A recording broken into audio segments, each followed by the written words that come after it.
আইনশৃঙ্খলা পরিস্থিতি স্বাভাবিক হওয়ায় দিনাজপুরে বেড়েছে চালের সরবরাহ। সড়কে ট্রাকে চাঁদাবাজি না থাকায় কমেছে পরিবহন খরচও।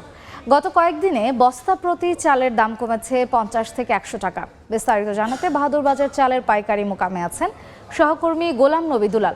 সরাসরি চলে যাচ্ছি তার কাছে। দিনাজপুরে গত কয়েকদিনে চালের বাজার কিছুটা স্বস্তি, গড় প্রতি 2 টাকা করে প্রতি কেজিতে কমেছে।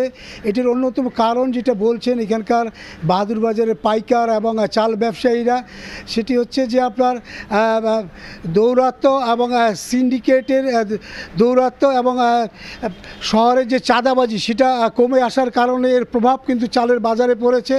আরেকটি কারণ যেটা বলছেন সেটি হচ্ছে ধানের দাম কিন্তু কিছুটা কম এখন হাটে, এটি একটি অন্যতম কারণ।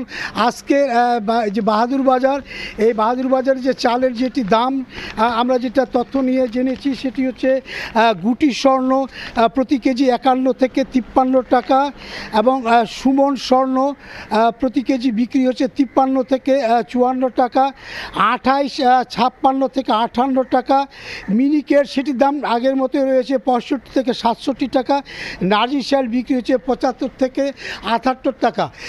এই যে যারা পাইকার এবং যারা চাল ব্যবসায়ী তারা যেটা বলছেন যে এই যে গত কয়েকদিন যে পরিস্থিতি, বিশেষ করে বৈষম্য বিরোধী ছাত্র আন্দোলন চলাকালীন সময় যোগাযোগ ব্যবস্থা কিন্তু খুব ভালো ছিল না। যোগাযোগ ব্যবস্থা হয়ে যাওয়ার কারণে আপনার চালের দামের কিছুটা এফেক্ট পড়েছিল।